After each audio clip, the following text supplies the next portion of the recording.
અને સૌરાષ્ટ્રના રાજકારણમાં તાલુકા જિલ્લા પંચાયતની ચૂંટણી પહેલા ખૂબ મોટી ઉથલપાથલ જોવા મળશે।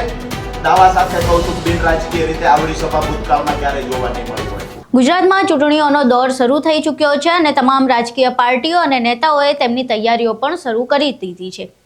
આ તમામ તૈયારીઓ વચ્ચે રાજુ કરપડાની એક પ્રતિક્રિયા સામે આવી છે, જેમાં તેમણે સૌરાષ્ટ્રમાં સ્થાનિક સ્વરાજ્યની ચૂંટણીને લઈને એક મોટી ભવિષ્યવાણી કરી છે અને તેમણે કહ્યું છે કે સ્થાનિક સ્વરાજ્યની ચૂંટણીમાં સૌરાષ્ટ્રમાં મોટી ઉથલપાથલ થશે। શું છે સમગ્ર ઘટના, તમામ વિશે વિગતવાર ચર્ચા કરીશું। નમસ્કાર, તમે જોઈ રહ્યા છો ચક્રવાત ન્યૂઝ, હું આપની સાથે હેમંત।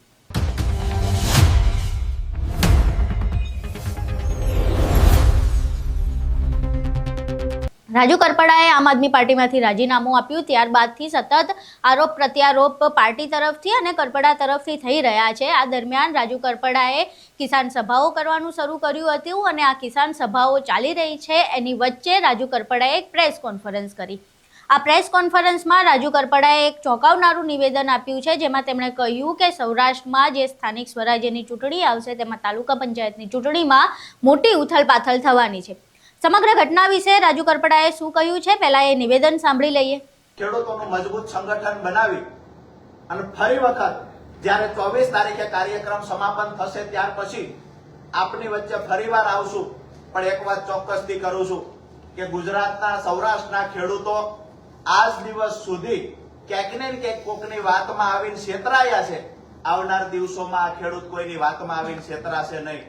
જે લોકોની કથની કરણીમાં તફાવત છે એ લોકોને ખેડૂતની વચ્ચે ઉજાગર કરશું અને સૌરાષ્ટ્રના રાજકારણમાં તાલુકા જિલ્લા પંચાયતની ચૂંટણી પહેલા ખૂબ મોટી ઉથલપાથલ જોવા મળશે। આ 19 તારીખથી જે યાત્રાની શરૂઆત થાય છે, હું એવું માનું છું કે વર્ષો પછી મજબૂતાઈથી કોઈ ખેડૂત યાત્રા નીકળશે અથવા ખેડૂત સંગઠન જોવા મળશે અને સભાની જે સંખ્યા જોવા મળશે, દાવા સાથે કહું છું, બિન રાજકીય રીતે આવડી સભા ભૂતકાળમાં ક્યારેય જોવા નહીં મળી હોય। તો કરી દીધી છે, પરંતુ હજુ રાજુ કરપડા એ વાત ઉપર સ્થિર નથી થઈ શક્યા કે કઈ પાર્ટીમાં જોડાવાના છે। એમણે ના તો હજુ કોંગ્રેસમાં જોડાવાનું નક્કી કર્યું છે, ના ભાજપમાં જોડાવાનું નક્કી કર્યું છે, ને આમ આદમી પાર્ટી સાથે તો પહેલાથી એમણે છેડો ફાડી દીધો છે।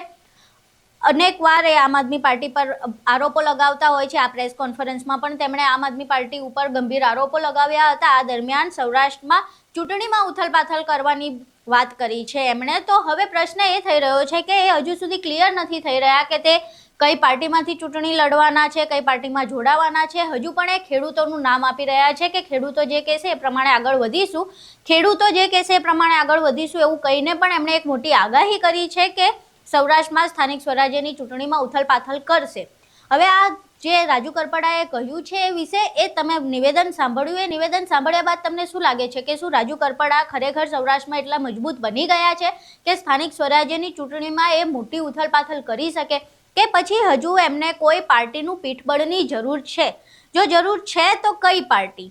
તમારું આ તમામ બાબતે શું માનવું છે? તમારા મંતવ્યો અમને કોમેન્ટ બોક્સમાં જરૂર જણાવજો। તમને શું લાગે છે રાજુ કરપડાએ કઈ પાર્ટીમાં જોડાવવું જોઈએ, અને જો એ કોઈ પણ પાર્ટીમાં નથી જોડાતા અને કદાચ અપક્ષ રીતે ચૂંટણી લડે છે તો એકલા હાથે આખા સૌરાષ્ટ્રમાં કેવી રીતે ઉથલપાથલ કરશે? અને જો કોઈ પાર્ટીમાં જોડાય છે તો કઈ પાર્ટીમાં જોડાશે અને ત્યાં શું નવા રાજકીય સમીકરણો બનશે અને સૌરાષ્ટ્રમાં એવું તો શું મોટું થવાનું છે?